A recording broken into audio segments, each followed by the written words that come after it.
chevra since that night at Baptiste's place. Well, guess there's no point in worrying about it now. Let's go join up with the others. Can we play banker next time?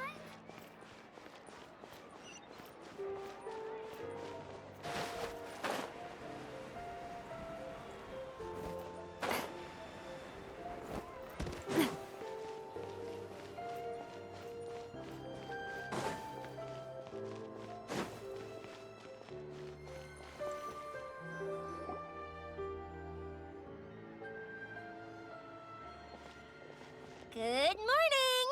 Hayaka and I were just talking about you. Is chevra still not joining us today? Probably not. We haven't seen her either. Huh? That's such a pity. Director Farina said that we've only got a few small scenes left before wrapping up the entire thing. She even said that she'll get me into a couple scenes, so everyone will have a chance to shine in front of the camera. We were also planning on having a victory feast once we're all finished filming. You can join us, right? If only Chevros was here. I still haven't taken a photo with her. I'm afraid that can't be helped. Those special patrol folks are like phantoms when they've got a case on their hands. But to be honest, I'm even more concerned by what I read in the Steambird earlier this morning. It said that the killer in the murder case was none other than the author of the Two Musketeers. Oh yeah, I heard about that too. He came forward and confessed his crimes, but gave no explanation as to why he pulled the trigger. We didn't know about this case at all when we joined the film. Is it going to affect the reception of our work? From a pure publicity standpoint, this will draw a lot more attention to our film. I have to say, though, that no director can be perfectly comfortable with garnering attention through means other than artistic skill. To be fair, I feel like that ship sailed the moment you allowed yourself to be named as the director on our posters. It's not my fault that I'm super popular. What was that saying again? My popularity has, Sunk to an all-time low? spread to the four corners of Teyvat.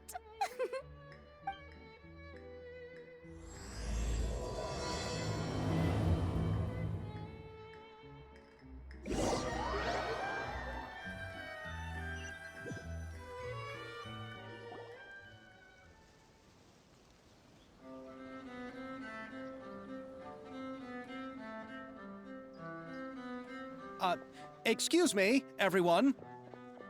Xavier! Feels like it's been ages since we last saw you. I've been talking non-stop with the Film Association, and I'm absolutely swamped trying to coordinate the film's marketing. So forgive me for not being around more often, but please believe me when I say that I will make sure everyone's hard work gets the exposure it deserves. Oh, seems like you've been fighting your own battles. Yes, that's one way to put it. Oh, and before we begin the final round of filming, please allow me to finally introduce you to the original investor of our film, Mr. Morris. A pleasure to meet you all. Yes, glad to make your acquaintance, Mr. Morris. We've heard about the issues you've encountered with your financial situation, and genuinely hope that things have taken a turn for the better. Oh, well, the situation has, indeed improved somewhat. Don't worry, Mr. Morris. Accidents and last-minute challenges happen all the time. There's no need to blame yourself over it. The good news is that we're almost done filming now, and I would even say that this is the best story I've ever seen. Is that so? I say that's great news. All right, now that we've gotten all the pleasantries out of the way, let's get this show on the road. We'll mostly be filming typical people and scenery from the streets today to improve the sense of environmental ambiance in some parts of the film. Oh, and there'll be a cameo for Mr. Kamisato and Miss Yoimiya as well. They'll be used to show outsider perspectives on the fates of the Two Musketeers. That's right. Ayato should be here any minute. Excellent! Then let's start with the scenery shots. camera and clapper loader, you're up. Yep, we'll be ready. Remember, all we need are some wide zoom shots of the streets. If you happen to find some particularly lovely patches of flowers and grass, feel free to grab some close-ups of those as well. Ready? Lights! Camera! Action! Okay, now move the camera slowly. Try to focus on that flower. What's wrong? Just adjust the focal length a bit. Something the matter? Huh? But wasn't it working fine for all the days before? Veronique, can we try a different camera? No problem. How about this one? All right, let's give it another try. Lights! Camera! Action!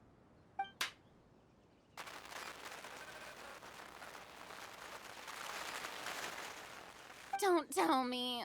This one is broken too? Veronique, do we have any other spare ones we can use? I'm afraid we only brought these two today. What? Then go find a workshop to get them repaired right away. Oh, and you too, Bono. Go find our spare camera in the warehouse and bring it back to the set. On it. Greetings, everyone. My apologies for the delay. Is something the matter, Ayaka? It seems like there are some issues with the filming equipment today. We're stuck for the moment. I see. Well, let's not just stand here twiddling our thumbs. Actors, to the makeup booth. We'll start on the next scene as soon as we get a working camera. The people at the workshop told me that the part which holds the lens in place seemed to have fallen off. That's super strange. It was perfectly fine just yesterday. Well, no time to dwell on that now. Let's get back to filming. Ahem! Quiet on set! Places, everyone! Lights! Camera! Action! By the way, have you heard about that recent murder case? Yes, I have. It seems that they've caused quite the commotion in the city. I heard that the chief of the guards is so mad about not catching the culprit that he's about to explode. Oh? I find that quite hard to imagine, considering how he already looks most days. Director, we have a problem. Oh, we're in the middle of a take! Couldn't you wait until we wrapped up this scene? No, Director, our film, all the finalized film that we've been keeping in the case has disappeared. Oh, wait, what did you say? Mr. Bono, please take me to where the film was kept right away. I'm coming too. No, Yoimiya, you have to stay here. Oh. Okay, listen up. Everyone who's not working on this current scene can go with Bono to look for the film. Everyone else, stay put and wrap up the scene. Unbelievable. How could all these problems happen in just one day? We're back. How did it go? Did you find the film? We found it in the sewers. Huh? In the sewers? Is the film still okay? We discovered it just in time, so we should still be able to salvage it. The others are checking now to see if we lost any specific scenes. Oh, you scared me for a moment there. I nearly thought we had lost everything. I really don't want to experience that feeling of despair again. Okay, but who could have stolen the film and dumped it there? Could it be, some competitors working on other films? But if they wanted to harass us, why wait until the last day? Okay, we don't have time to really look into it right now. Let's strike while the iron is still hot and wrap this thing up once and for all. Yeah, let's finish it.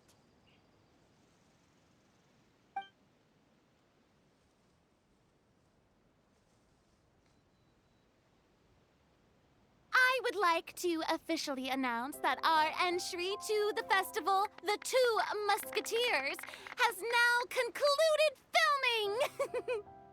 Ugh, Paimon is spent. It's so late already. Even though the filming process proved to be extremely challenging, everyone provided valuable and unique contributions to the final product. Thank you all for your dedication and support. And just like Director Farina, I would also like to extend my most heartfelt thanks to all of you. Really, you've all helped me so much. All right, let's save the awards speech for later, and hopefully also get some rehearsals in before the real thing. Anyway, now it's time to party! Let's all make our way to the beach and have a celebration feast so loud and fun that even the blubber beast will want in. Party, party! Paimon wants to party!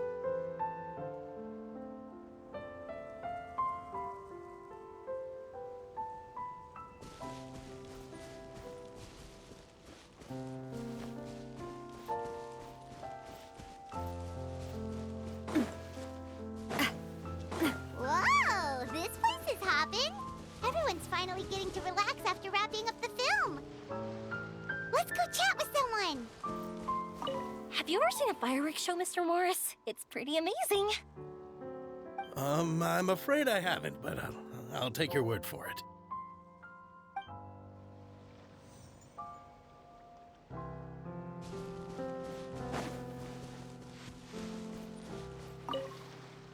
I was thinking, if this film turns out to be a success, could I ask the two of you to stay and be a part of my crew? Of course, I'll definitely increase the pay for next time. I'd be more than happy to, Mr. Xavier. Thank you for the offer, Mr. Xavier. But I've made some plans to go on a journey to the other nations once the festival is over. Is that so? Well, then in that case, bon voyage, Miss Veronique. Please feel free to get in touch once you've returned to Fontaine.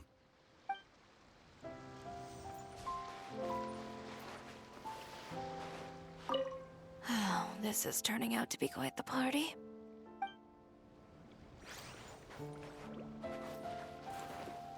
Hey, Ayato! How's your work been going? Everything went rather smoothly. Thank you for your concern. Ayato told me that we've already confirmed the dates for some Inazuma Fontaine cultural exchange events. So the next time we visit, we'll be doing so in our capacities as the representatives of the Yashiro Commission.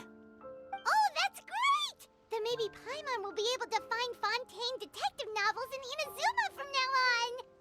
Oh, wait. Wouldn't Yae Miko get upset if that happens? That would be stealing some of her business.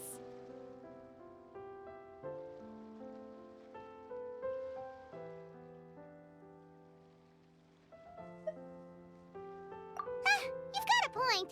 She's always complaining that light novels have become bland and too predictable after all.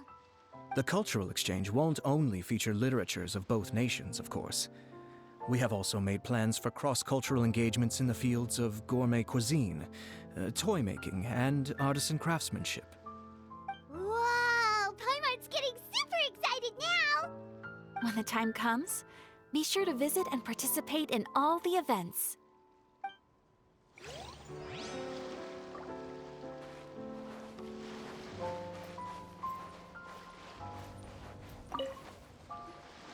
Farina! Oh, my darling clapper loader and camera operator. You've both worked really hard.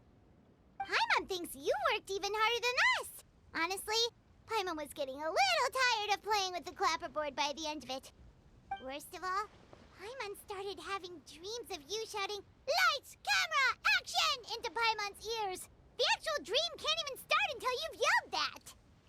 Hey, if anything, shouldn't I be more grand and delightful than your dreams? We've been through so much together, and that's how your brain remembers me? That's not Paimon's fault. We've just used the clapperboard too much lately. Anyway, what's most important is that we wrapped the film. I'm pretty confident that we'll take first prize. Hey, no need to mention the official name. Wait, now that you mention it, if we did win the prize, would Farina just get a statue of herself? Come on, I don't need that kind of attention. Xavier can accept the reward on our behalf. But just imagine! Farina accepting the Farina Award and holding a Farina statue. I'm going back to my dessert now. You all can keep discussing that on your own.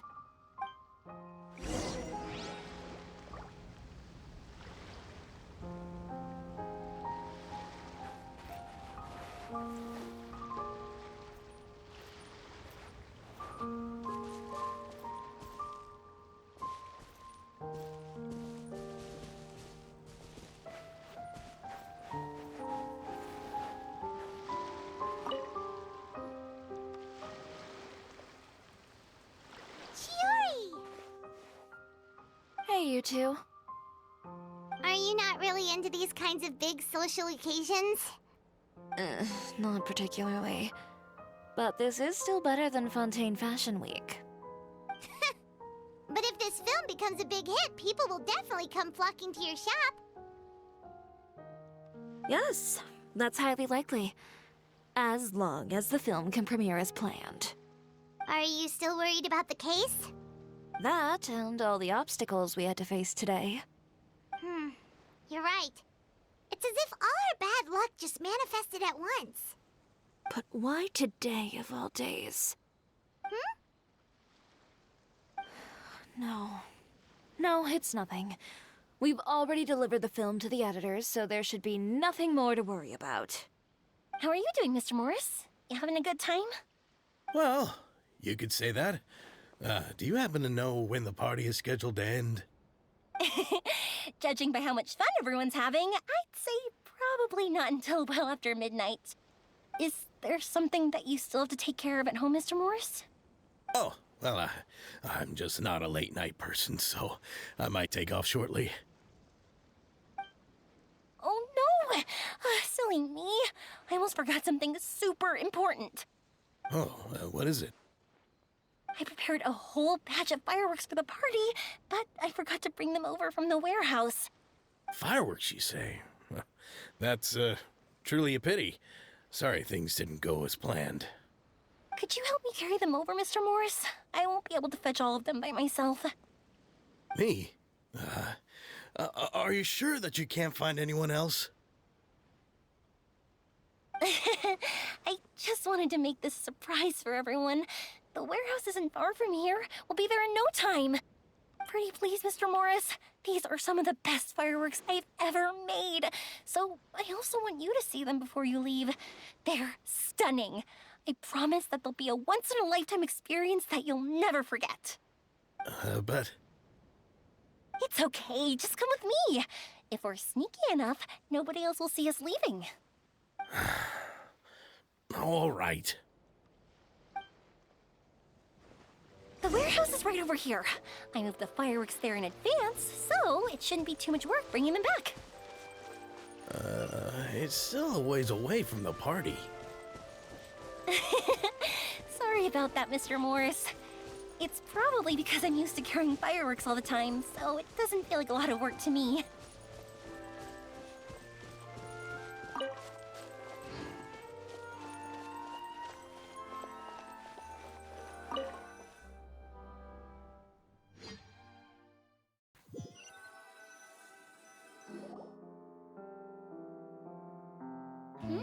It's dark in here.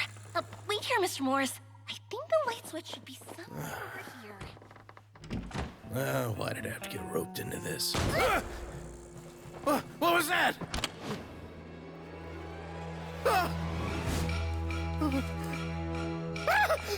Who's there? Get me out! Get me out of here! Did you really think you'd get away, Morris?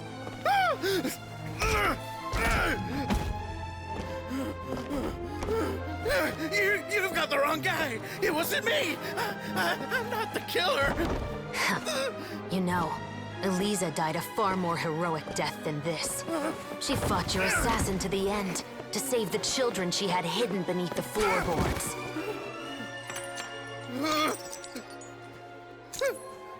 That is Eliza's pendant. The one with a photo of you two inside. The one you gave her. Ring any bells? It's a fake! It has to be! There's no way! No way your assassin didn't destroy it, you mean?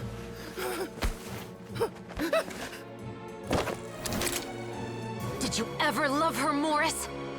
Or was killing her always the plan? No, please. Listen to me.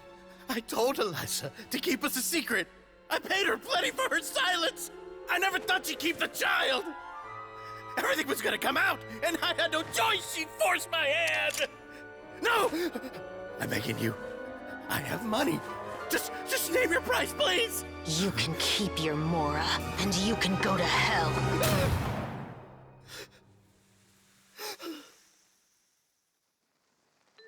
I'm Captain Shovraz of the Special Patrol.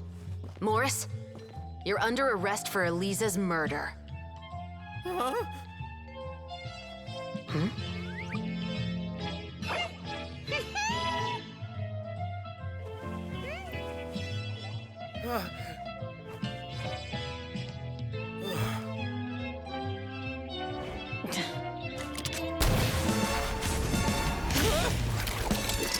You're under arrest too, prop manager Veronique.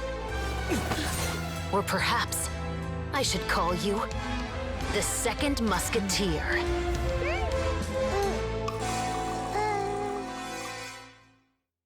Wait, what's going on? This wasn't in the script. Drop the gun, Veronique. Why? Why would you keep me from exacting revenge on this heartless monster? Drop your weapon. This is my final warning.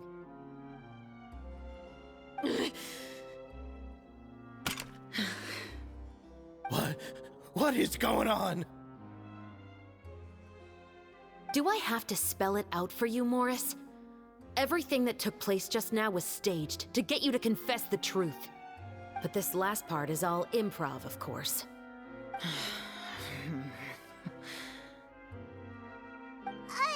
Shovraz, you told us you wanted us to help you stage a play. You never said anything about the Second Musketeer. It's because even I had no way to confirm my theory until now. Thank you for your performance, Yoimiya. Could I trouble you to go and bring in the other Special Patrol members? They should be on standby just outside. Oh, and please tell the other cast members not to worry about us. We'll be rejoining them shortly. On it!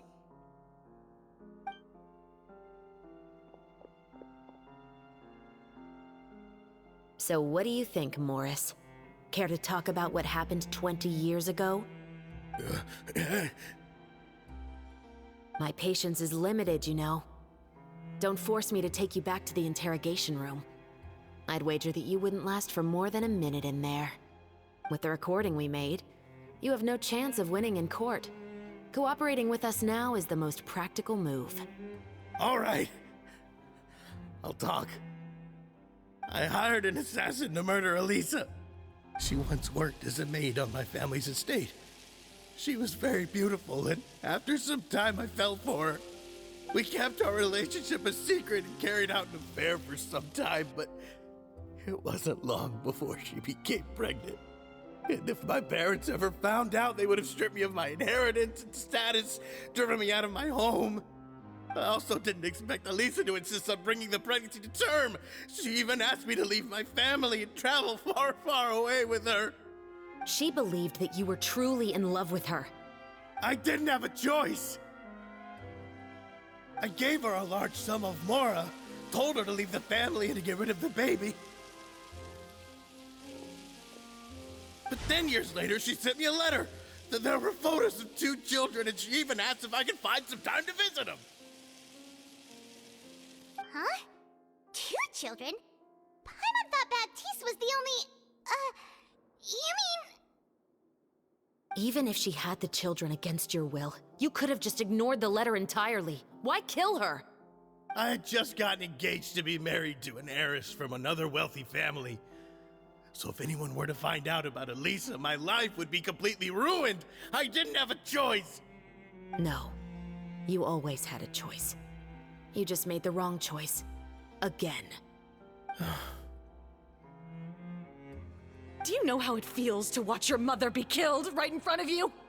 My brother and I were hardly even school age yet. We were hidden beneath the floorboards, grasping each other's hands like a lifeline. We were so terrified that we didn't even know we could ever take a breath. All we could do was to watch Mother try to fight back, and then collapse to the floor.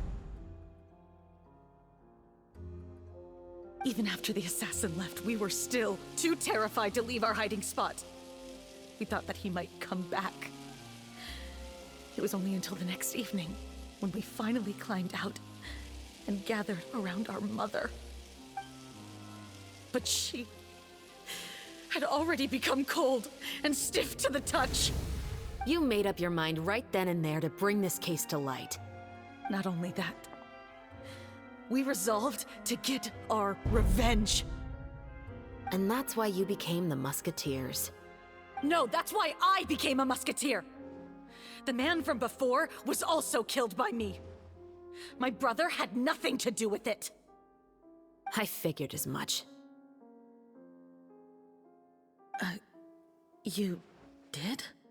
I once told these two that he didn't look like a killer to me.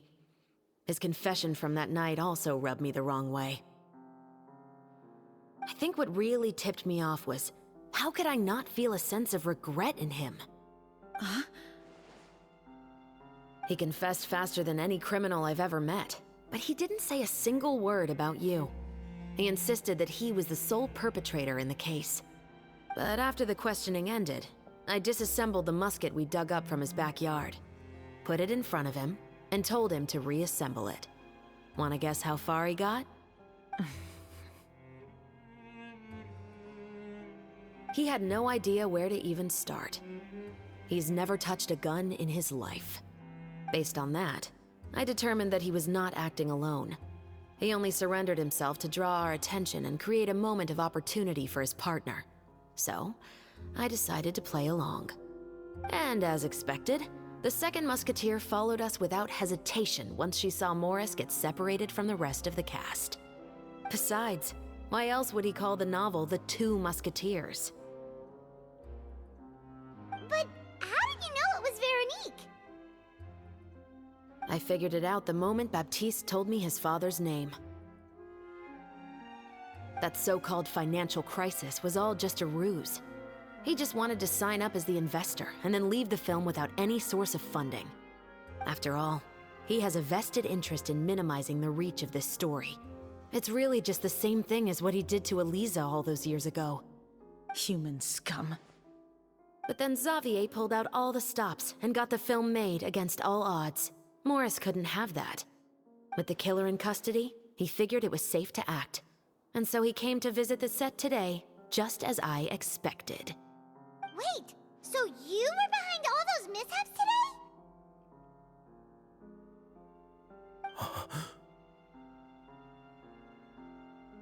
As for the identity of the second musketeer, I assumed they'd probably stay close to Morris and look for an opening. And if they already knew that Morris was the film's investor, then that narrowed the list of potential suspects as well. Furthermore, being the props manager would allow the culprit to avoid scrutiny by purchasing mechanical parts in the name of the crew. With that hypothesis in mind, I went back to check Baptiste's orphanage adoption records. Guess whose name I saw on the same page, just a few lines from his. My brother. He trusted you. As in, he trusted me to perform the deed on his behalf? He trusted you to stand on the side of justice. I am. I thought you could do it as well. Oh, the look on your face when you told him to go to hell. I really thought you'd put a bullet in his brain. You know what he has done. Are you telling me that you'd rather see him spend the rest of his life living like a king in the fortress of Meripede? I will never be able to forget the feeling of my mother's cold, lifeless hands. And you would call this ending fair? Is this what you call justice? I won't lie, Veronique. I did hesitate when your brother first told me about the truth. I wondered. I agonized over whether I should really put a bullet in his head. So why don't you? Because that should never be how justice is carried out in this world. Perhaps, to you, justice is simply reciprocated. An eye for an eye, and a life for a life. But everyone has their own understanding of justice. If everyone were to pursue their own definition of it, there would be no more order in this world. Today, you'll kill Morris, and tomorrow, his children may come for you. The world cannot render judgments based on a desire for revenge. That will only lead to a cycle of revenge, as well as the destruction of order and civilized society. Fontaine is founded on a set of laws and a standardized code of justice. That is why we are the nation of justice. But with all that said, I will promise you this. Morris will not lead a cushy life in the fortress of Meripede. Chevreuse, the rest of the Special Patrol is here. Thank you so much, Yoimiya. Letelier, Terena, please take them away.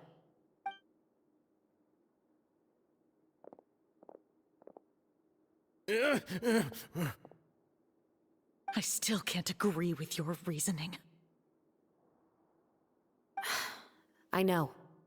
Justice has not been delivered. At least, not today.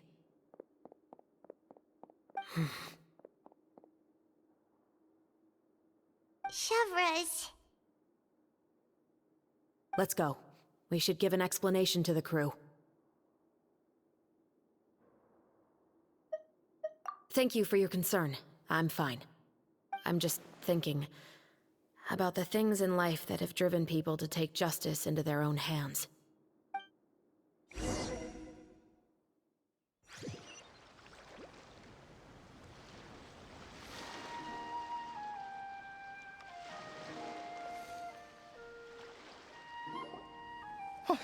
Who would have thought Morris would turn out to be...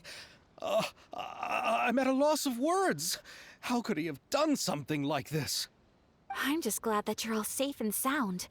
Who knew that such a labyrinth of cases would be behind this story? Well, what should we do now? We have a finished film, of course, but should we still go ahead with the premiere? What do you mean? Shouldn't you be even more motivated to spread the word now that you've learned the truth? Chiori is right. I'd also like more people to see this story for themselves. But the real ending of the story seems to have deviated somewhat from the one in the script. Is that still acceptable to you, Miss Chevreuse? The call is yours. We still have time to reshoot an ending if that's what you'd like. No, it's fine as is. I like what we have for the catharsis. Romanticism is what gives works of art their appeal. Fiction is able to explore means of restitution that could never work in real life. Just like the real world, the world of stories also has its own set of rules and justice. These different possibilities are what initially drew me to reading in the first place. Sounds good to me. I support your decision. What about Veronique? Will she be okay? She will soon face her judgment alongside her brother and Morris. If I had to guess, they'll probably all be sent to the fortress of Meripede. I'll make sure to give Risley a heads up about it. Oh, you mean that kind of heads up? Exactly. Ahem. All right, then the matter's settled. Now that everything's been taken care of, there's no reason for us to keep looking all gloomy and grumpy. Let's get back to the feast and enjoy each other's company. We'll be starting the post-production process tomorrow. You should join us, Chevreuse. You missed the first few hours of the party, didn't you? All right. Count me in. Then I'll wait for you over there. There's still some good news that I'd like to share with Chevreuse. Traveler, Paimon, could you wait for me by the sea after the party ends? I'd like to go on a brief walk with the two of you. Thank you very much.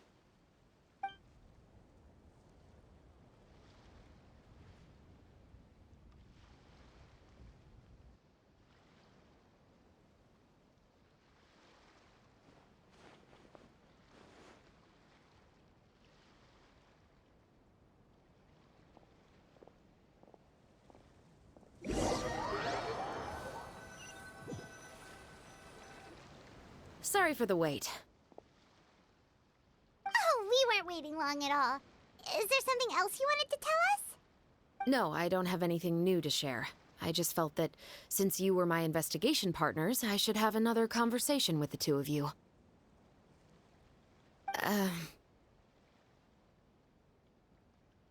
Traveler, how would you have responded to Baptiste's request if you were in my shoes?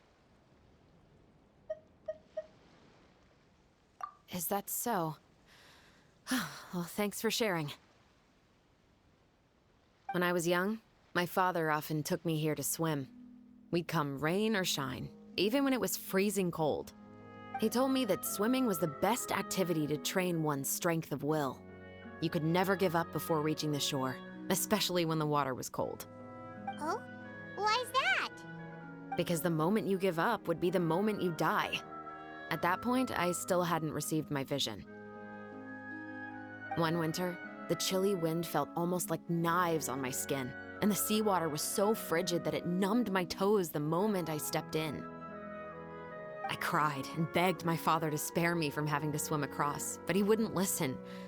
He used to be a member of the Special Patrol as well. You could say it was his way of educating his children. That sounds awful. When he saw that I wouldn't stop crying, he just picked me up and tossed me into the icy water. The bone-chilling cold took away my senses. I couldn't feel anything but fear and rage. I waited for my father to save me, but one look and I knew he'd already started swimming for the opposite shore. I realized that if I were to give up, I really would die right then and there. I used all of my strength to try and catch up to my father. Those few minutes felt longer than my whole life up until that point. I did, however, make it to the other side. I've never felt afraid about anything in my life after that, nor have I ever cried again. That way of teaching would have never worked on Paimon. Yeah, I don't think that was the right method for anyone. It's just that, working now as I am in the pursuit of justice, I still sometimes feel like I've been tossed into that winter sea all over again. The anger and the helplessness. Chevreuse. But the worse I feel, the more I know to never give up. The alternative would be to forever lose myself among the waves. Anyway, how about a race? Neither of us will drown, but we can still see who swims faster. You guys go ahead! Paimon will grab the clapperboard to mark the start of the race.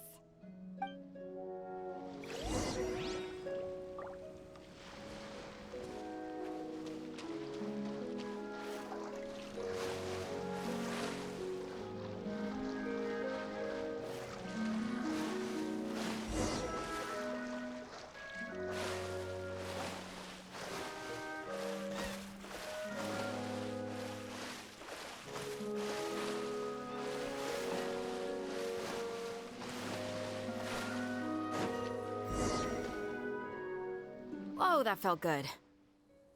You were so fast in the water, Chevreuse. You were swimming even faster than Paimon can fly. So, about the Special Patrol, did you join because of your dad? Partly, but I'd say I was more inspired by the heroes I read about in stories growing up. Oh, so it's due to your love of stories. Of course, it was only after I joined the Special Patrol that I learned that truth is often stranger than fiction. Come on, let's walk a bit more.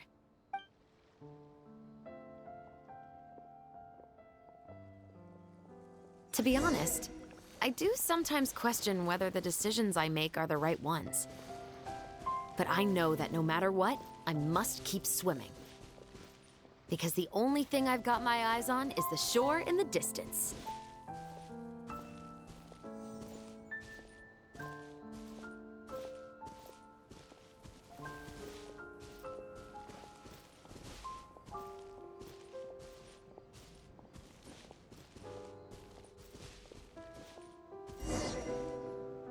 Thank you for coming on this walk with me. I feel a lot better after getting all that off my chest. Huh. We're nearly back at Baptiste's house. Huh, you're right. I didn't realize we were so close. He really did plant a lot of flowers. It's just like how he described it in the story. Huh? Wait. Paimon, Traveler, look! The rainbow roses in the garden. They're in full bloom now.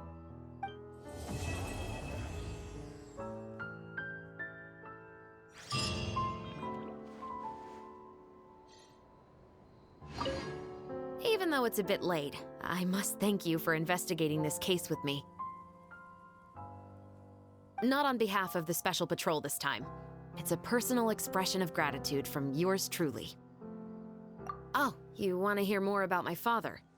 To be honest, I didn't spend that much time with him. He was always busy with the Special Patrol, so he would often return home really late at night. Some nights, he didn't come home at all. Once, he didn't come home for a long time, maybe a whole week or so. When I went out to buy food, I learned that he had become a criminal, and by extension, that made me a criminal's daughter. But we can talk about that another day.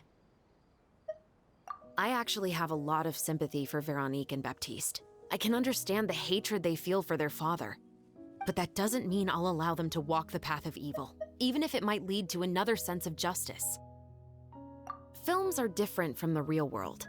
They're a form of art and represent the wishes in people's hearts. I adore the two Musketeers, and I'm very happy to have had the opportunity to act the role as one. I can't wait to catch the film when it premieres in the Opera House. I'm looking forward to seeing the audience's reaction to the climactic ending. Thank you for looking out for me. I'll see you at the award ceremony. I'd be very surprised if we don't win.